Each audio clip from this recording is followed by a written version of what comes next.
DJ Event Planner will change the way you manage and run your business. Streamline all of your procedures and software into one easy-to-manage system. DJ Event Planner, the ultimate online planning tool.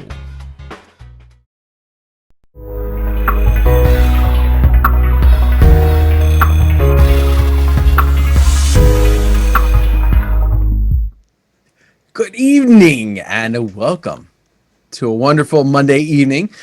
We can say wonderful just because, you know, it's Monday and it's us and we want cheering. Yeah. Okay, great. I'm going to hear you from your house. I'm going to screaming. I think I just heard Howie. Probably. He screamed all the way from Jersey. He would be. He is the gamer. He is. He is. Oh my goodness. But hopefully your weekend was good. John? It was actually really good weekend. We get to take the kids out on the boat yesterday and do some things, so that was fun. And we were able to keep cool, which is our topic for tonight. Nice. Circle that sucker right around. Didn't you see how I did that? That was so awesome. It was nice. It was very well thought out. You know, I figured here's the thing. We had that heat wave when this topic kind of came about, and things actually kind of cooled off for us recently. So I'm like, I don't need anything now. We're good. Show's done. Heat wave's over. Yeah, it's falls here. But no, for those of us, it is not here. So tonight we're going to talk about some things to help keep cool. I have got a variety of different things to show. It's like show and tell night here in school. It'll be so awesome. I've got things on my left and, well, let me see. It might be backwards. Things on my left, things on my right. Well, and go from there. So the reason this topic came up is obviously Dan mentioned it's been hot around the country, humid, whatever. But for a lot of us, our indoor events have been moving outdoor because of municipalities saying we can't have 200 people inside. We're going to see more of this. They're going to be moving outdoors. I've got some of my couples who were in a very nice venue are now doing it in their backyard because we just go outside and it's much safer. That's what we're going to run into. So that's why we want to talk about it tonight. And it's definitely one of those things that we always kind of come back to this every once in a while, and we have an updated list for you and kind of work it through just to kind of help you and be prepared. I mean, because the last thing you need to do is have a failure or something because you're overheated or your equipment's overheated or something along those lines, and you're just not ready. And if anything, you're going to be taxing yourself more this year, as John said, because of the number of outdoor events. So even if before you're like, it was just one weekend, I can make it through that. One weekend might be all 4 weekends now. It could be. It really could be. You know, Dan, there was a picture I was going to send to you, and I didn't.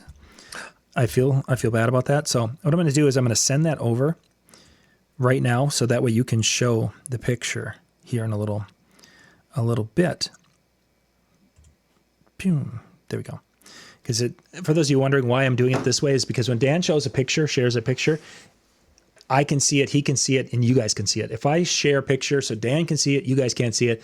Or if I share so you guys can see it, Dan can't see it. So this is our weird way of doing it. Yeah. So first up, Dan, what outdoors? So a couple of things that you do to kind of help keep yourself and your gear cooled off just a little bit. So let's start with just kind of personal. Being prepared and everything else for myself. One of the things that I really try and do is I make sure that I am hydrating consistently now throughout the week.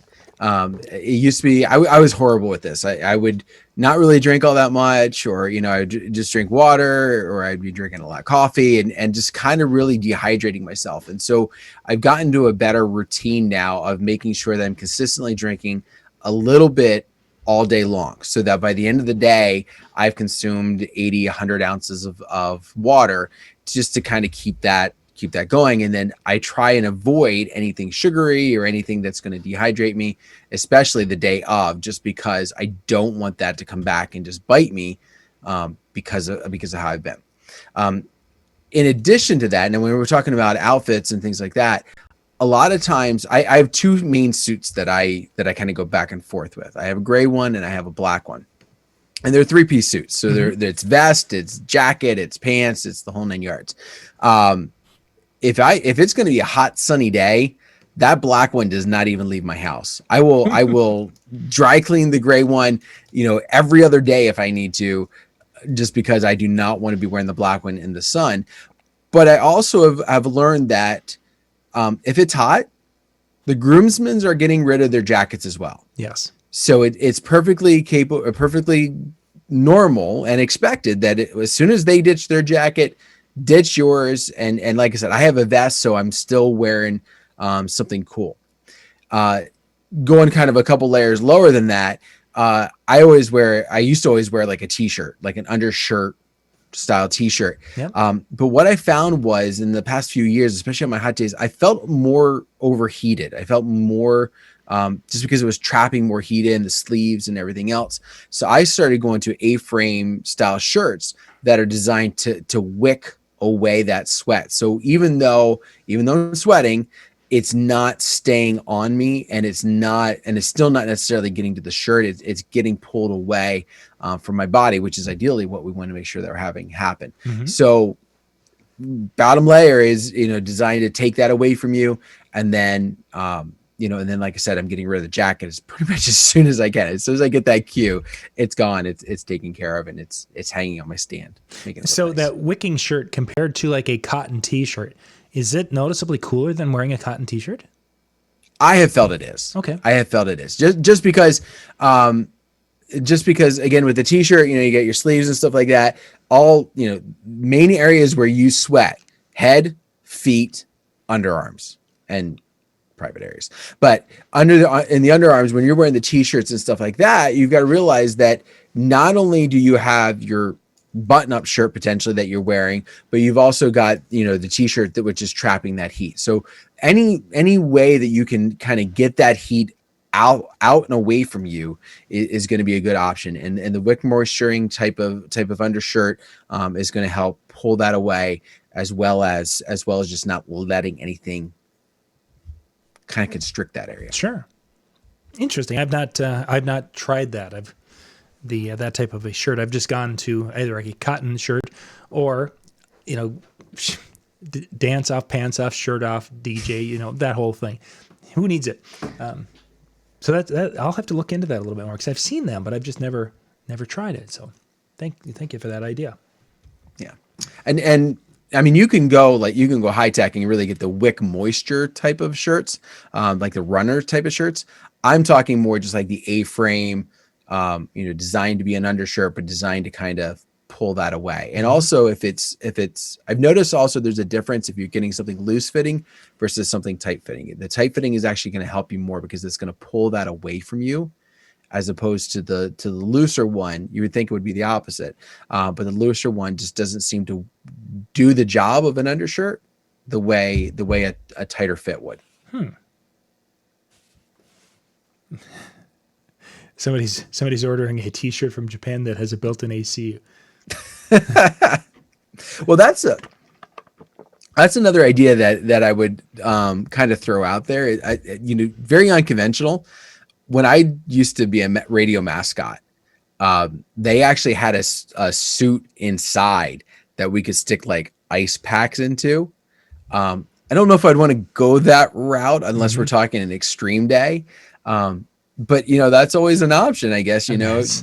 Find an ice cube, throw it down your pants. I don't know, but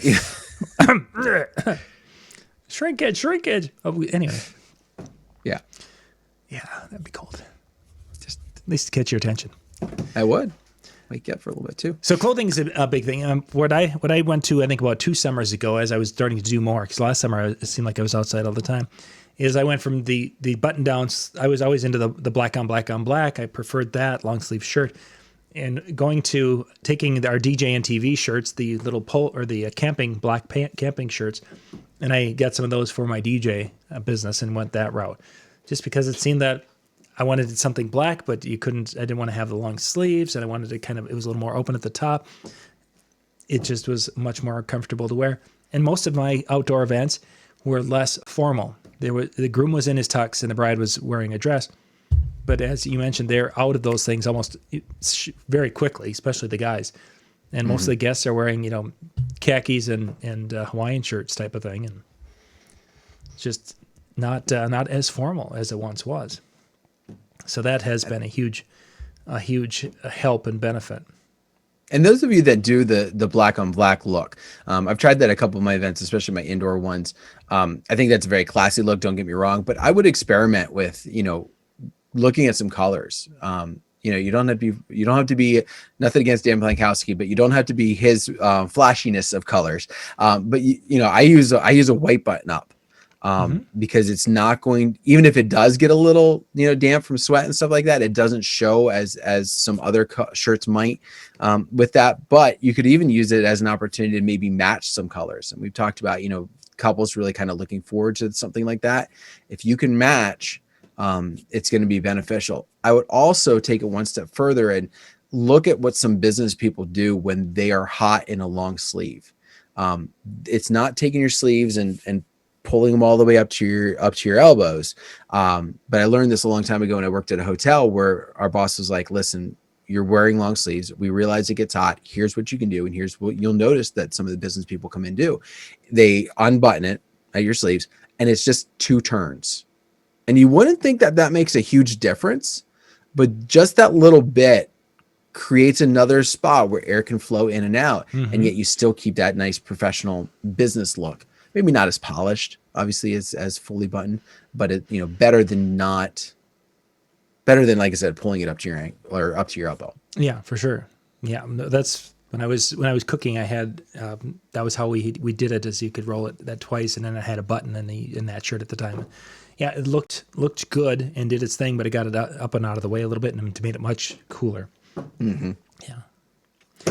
So let's talk about the picture I sent over. There was a tent. Let's talk about keeping out of the sun. What type of things have you used for that arena? So I have a pop-up canopy.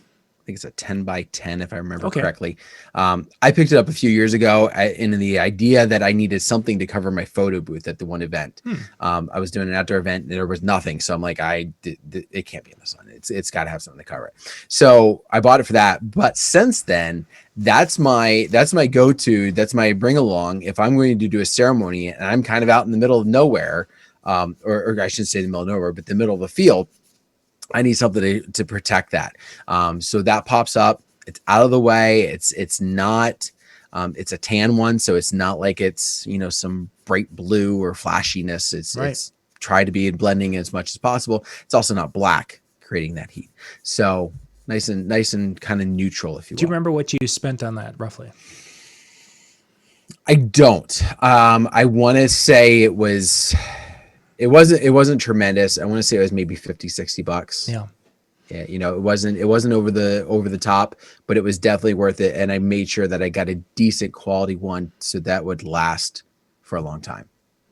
Yeah. The one that is probably similar to the one that I sent the picture over on. You can go to the big box stores, Sam's, Sam's or Costco. They've got some kind of easy up tents that are generally around $150 is kind of a for their 10 by 10s. Nice tents, going to be able to do the thing for you. If you use it a lot, obviously that's a good investment for a person. The one that Dan's referring to, or the one that I had sent the picture over right here, this was a $49 one at Walmart. It was actually on our clearance rack. And what I did with that is I've had put some lights in the corner there, and that was my setup for one of the backyard events that I did. During the day, it kept the sun off. The only negative thing is I had to have a person come over and help, and we had to slide it as the sun was going down. We slid it forward and forward. So by the time this picture was taken, my little DJ booth is right almost at the very. I was, I think, standing outside on the backside because of the way the sun was going down with it, but. A little tent like that doesn't break the bank. It's easy to set up by myself. It's tall enough so I don't have to duck to go under it, which was a big thing for me. I wanted to make sure it had enough height, and I think I've used it now with 6 or 7 events, and this was the last event, and it's still in pretty good shape. And in the corners, I have these those are mosquito zappers in the corner, battery-powered mosquito zappers. Oh. And that I was surprised at how well they illuminated my area. And they attracted the bugs away from me, and specifically away from the computer and the controller, because usually that little bit of light on the controller and such that just draws the bugs, but it didn't that night. I was really happy with it. One thing I would also encourage with some of these, now I don't know if yours has this ability, but mine, I was even able to buy a sidewall. Nice. Yeah. So, and I don't remember if it comes with one or two. I have yet to use the sidewall, but it was one of those things that attaches to it nice and keeps it. So if I had the sun kind of beaten in from behind me, I can put up that wall behind me. So now I'm not getting hit with the sun, or it's not creating a glare on my screen, whatever might be the case. Excellent. That would be a great idea. And then you wouldn't have to be sliding, but that. Yeah, we've got a couple of tents that have sidewalls, but they're the ones we bought for like the driveway kid party, when we have graduation parties and such. Yeah. The other thing I've used on, especially if I'm going to be doing something like for only an hour in the afternoon, is these sand umbrellas that open up to about 6 or 7 feet. They're meant to just jam into the sand. Well, the diameter of those is perfect to slide into a speaker stand, the inside of the 1 3/8 end of a speaker stand. So if you have a hollow tube, you can actually slide it down into the speaker stand and use your speaker stand to lift it up into the air higher, adjust its angle. But now instead of having this little 16-inch base, I have a speaker stand that is much wider so that I can have a more stable and it can handle a little bit of wind. Not a ton. It still is a sail. But for a really quick application, for that event you saw there, I brought that with, and I was going to use it because I figured, well, I only need shade for about 3 hours. I'm glad I didn't, because there was enough of a breeze that it would have gone whoosh. It's like, oh, sandbags. But a cheap or inexpensive sand or beach umbrella and one of our speaker stands becomes a real option to help. Especially for some of your ceremonies, because I mean, the one downside to the pop-ups that you showed and the one I was talking about, yes, we can set them up by ourselves, but it's not something that's going to be, I mean, I would imagine that umbrella 5 minutes and you've got, and that's probably like well, taking your grand old time. And slide it down, wrap the cord, pull it out, fold the stand up, and we're out the door. Yeah. It's just about that. So definitely helps to tear down if you're doing it, if you're thinking about ceremonies, and takes up a lot less space should you end up in one of those background shots. Very true. And as somebody mentioned, a nice looking umbrella, a person could get a nice tan one. You could get a neutral color of some sort. Mine is a bright blue. Yeah, it's just that was the cheapest one on the clearance rack that day. But in the times I have used it, it has been in a situation where it really wouldn't matter because I was off to the side or out of view. Generally, if I've been close enough where I'm in view, I've been in a tent that they have, a corner of a tent or something that they have wanted me to. And that's one of the reasons I bought that Coleman one we saw, is that it's the tannish color, so it kind of is less obtrusive. Okay, so let's talk a little bit. Somebody mentioned, of course, the air-conditioned T-shirt. They actually gave us a link on Facebook of video from a Japanese company that makes a T-shirt or a shirt that is air-conditioned.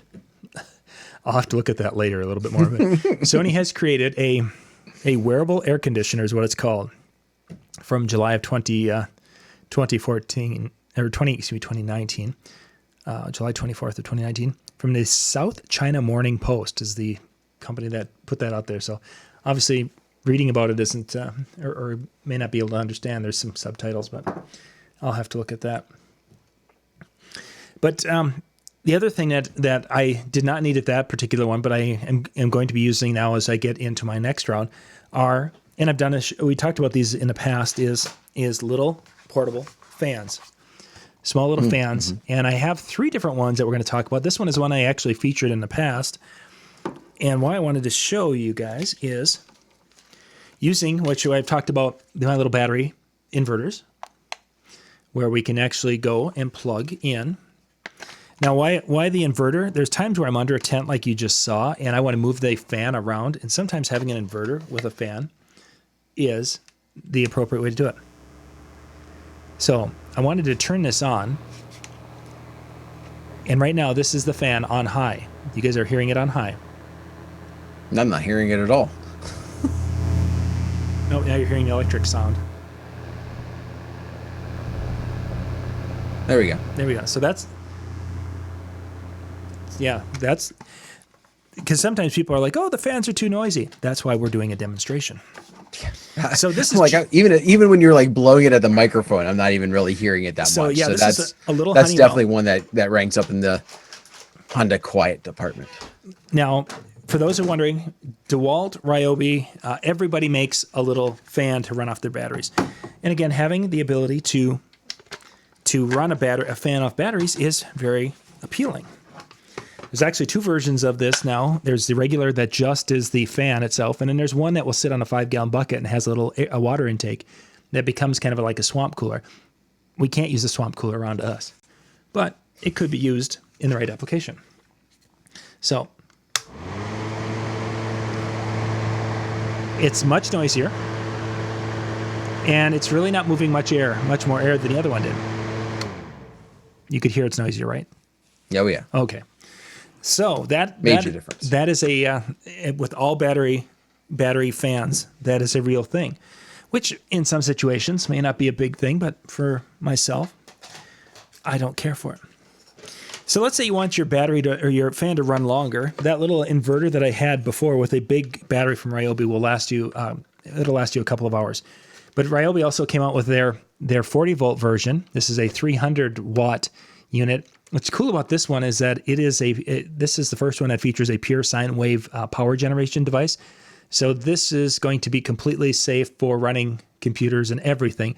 Whereas this is, not pure sine wave. So we have our little power pack. And another thing that more fans are going to, and this is actually, I don't remember what the company's name is, Woozoo, Woozoo. This is actually a fan you can find at Costco. But little oscillating fans like this are coming out that are doing more than just the traditional oscillating. And this is actually one that I want to use at my take it with me.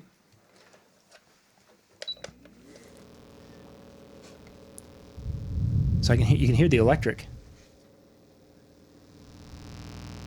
There you go. Yeah. Yeah, you can hear the electrics. So we've got. Yeah, we can. That's funny. But what's kind of cool about these fans is, here we go. Is not only will they oscillate, but you can see that it will tip up and back around and do this figure 8 thing. So a person could literally set this on the floor near us on a tent, and it's going to blow air up and around and back and forth. Where this is going to be really appealing is on these nights when we're outside and we've got mosquitoes. Just that little brush of air going past us and up and down and around us is going to help keep the mosquitoes away. And let's see. So you can go either left or right, up and down, or a combination where it does figure 8s. But I can hear the wind. We can hear the wind. Yeah, because we're blowing about the same amount of wind. But if we wouldn't hear the buzzing, and part of that buzz might be because of, I'm going to try it. Let's just try this. Let's plug the fan in on the ground.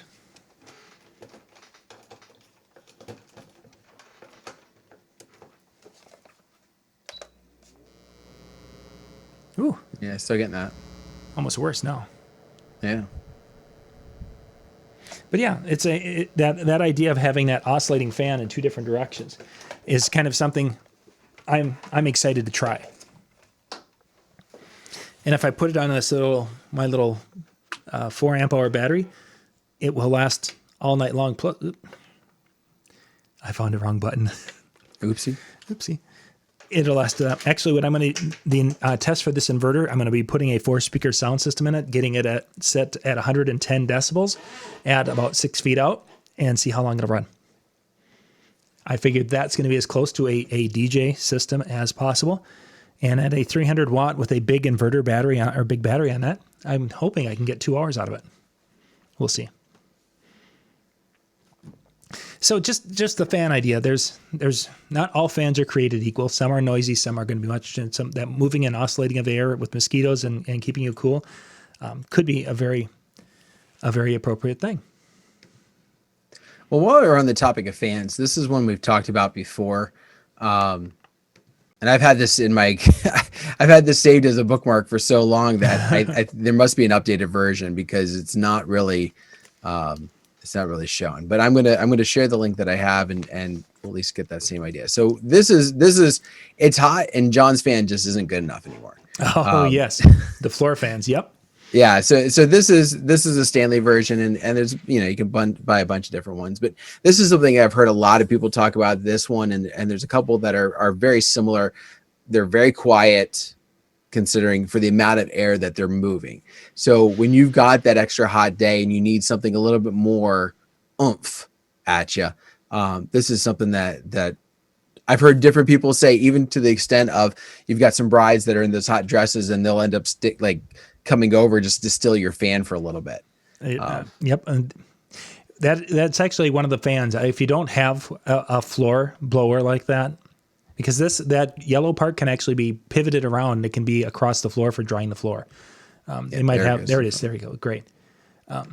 Yeah. If you don't have a fan like that, get one, because that is one of those fans that can be used in so many different applications, and they blow so much air. They move a lot of air. Yeah, they're noisier than these little ones, but you could set that fan 10, 12 feet away and be blowing a gust of wind past you, and there would actually, depending upon your angles, you could be covering more than just you with that and getting some of the dance floor area with that. So, yeah, definitely a good tool to have at home, if nothing else, because if you get a carpet that gets wet, those fans are just absolutely fabulous. They're worth their weight in gold, because you can dry a carpet in a couple of hours compared to letting it dry for 2 days and then it gets moldy. So if you don't have it, get one. Excellent. A couple of other things that some people had mentioned in the chat room on Facebook. Having a cooler that had some cool water so they can make a cold compress for those times where you need to have something, or someone, their little mini ice packs, what have you. A great idea to have some of those types of almost first aid type things for those emergency situations, especially if you've got a situation where there isn't auntie, whatever, Aunt B there, she's overheating and we don't have an air conditioned spot to put her in.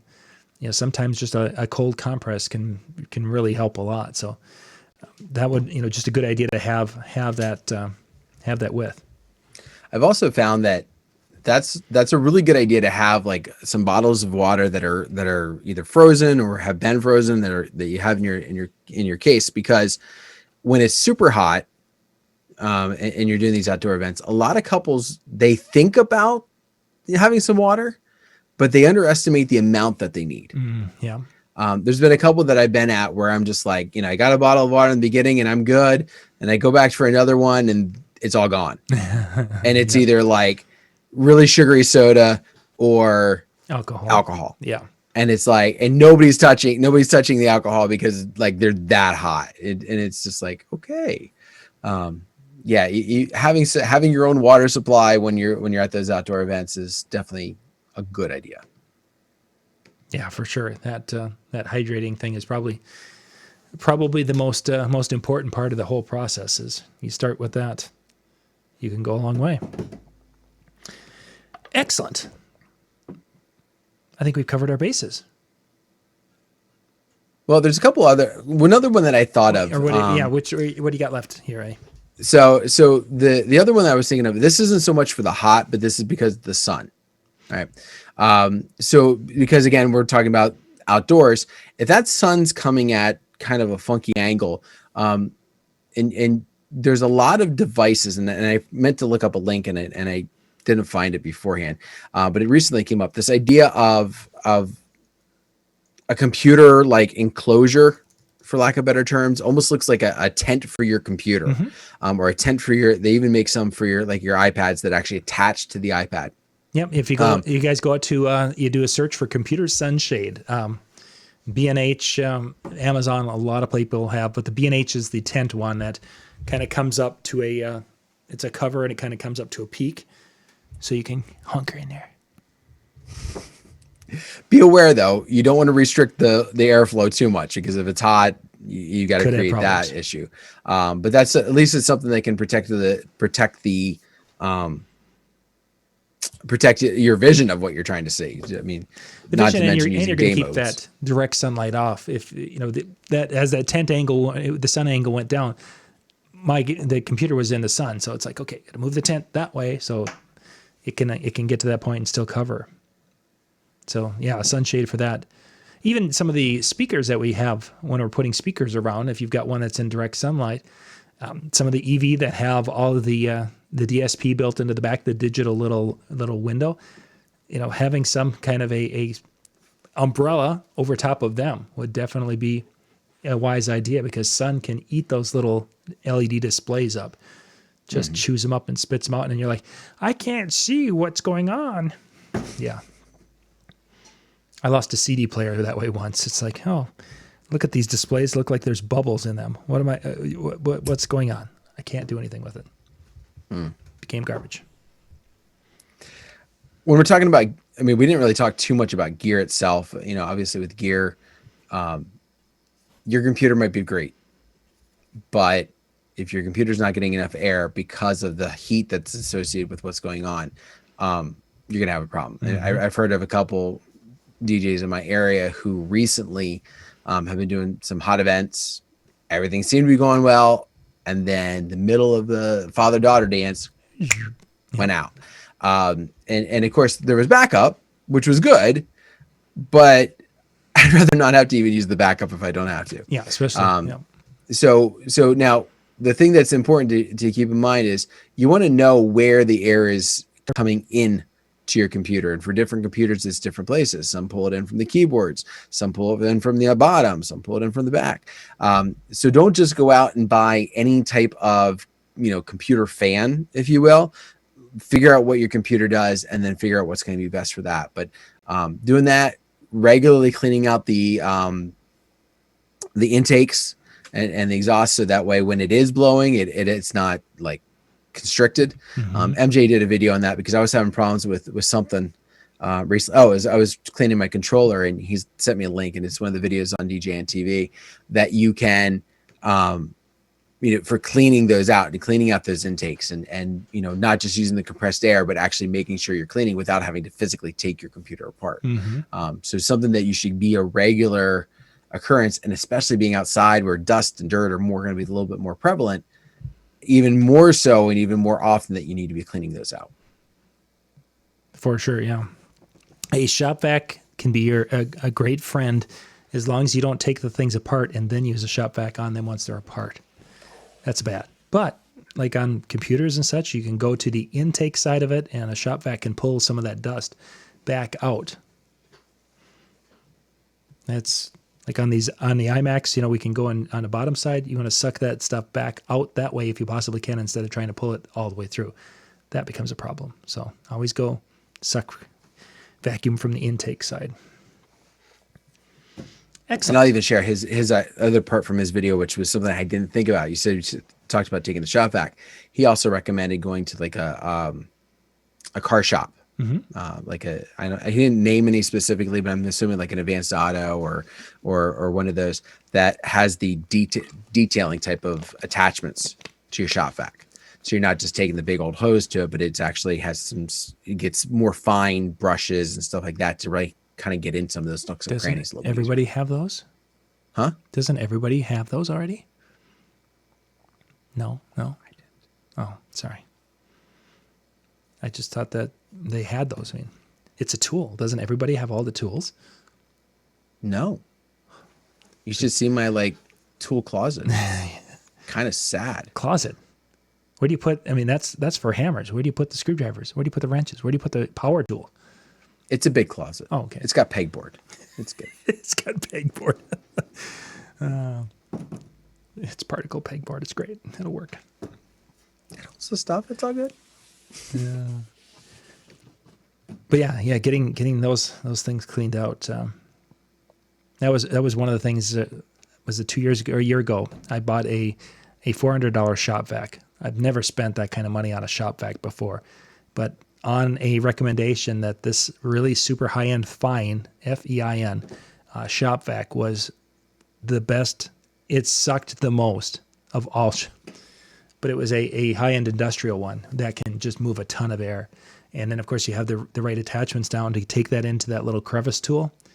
And boy, that becomes that pinpoint super suction that can pull, it can pull a dead mouse out of a computer, type of thing.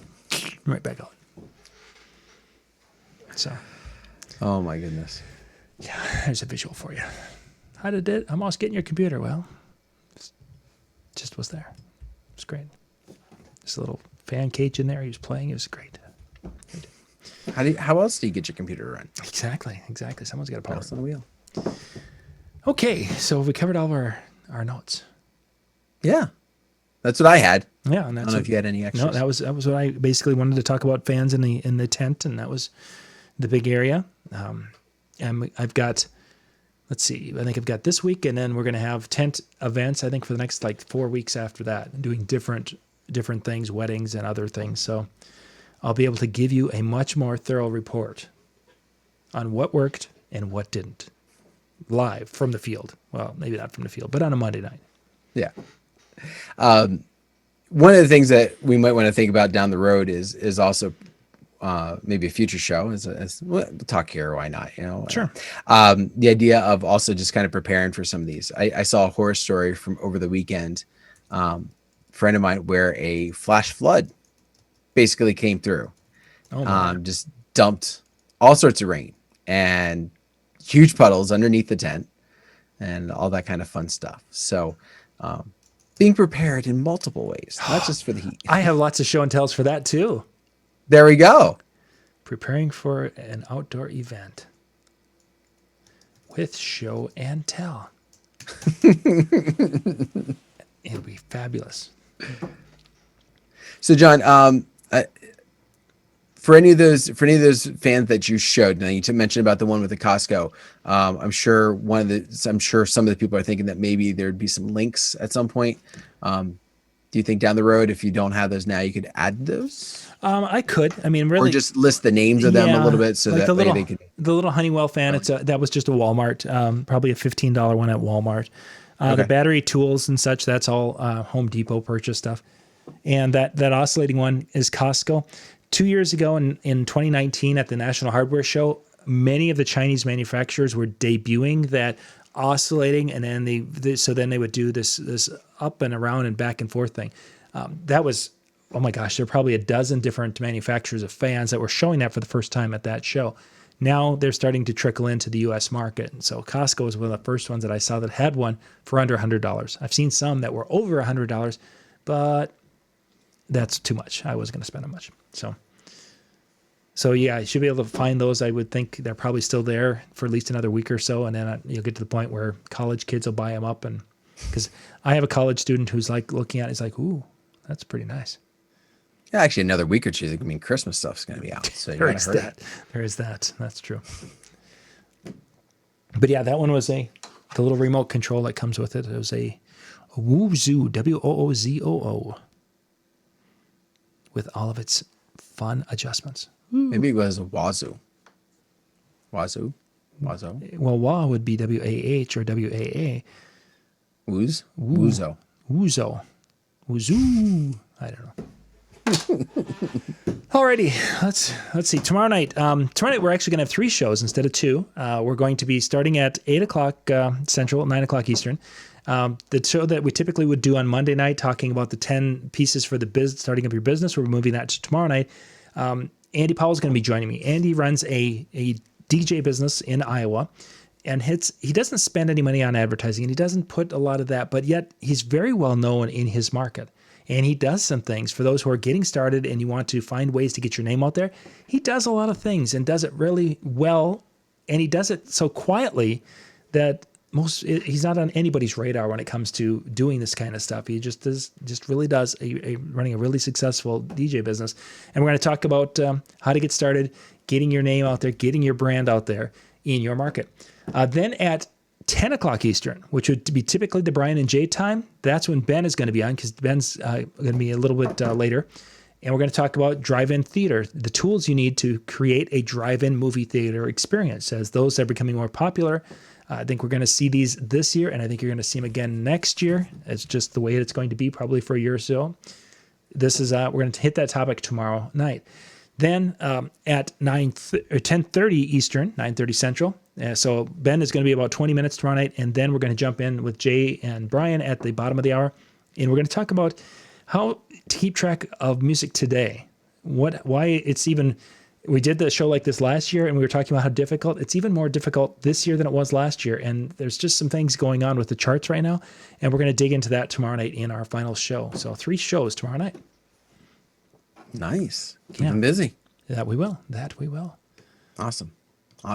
Of course, don't forget djntv.com/chill for the chill room that is up and running, and people will be bouncing in there in a little bit if they haven't done so already. So make sure you go and you can hang out, you can talk some different things. If you had a cool idea, no pun intended, actually full pun intended, did something and you didn't share it in the chat room, feel free to go and jump in the chill room and share that with everybody there. I'm sure they would love to hear some other ideas about how you stay cool and what works for you. Excellent. Awesome. So on that note, thank you very much for spending some time with us this evening. Again, as John said, there's plenty of shows tomorrow night, and there's also going to be some great content coming out this week. And of course, we will be back next Monday with another great show for you as well. So thank you very much. We'll see you next time. Good night. Bye, everybody.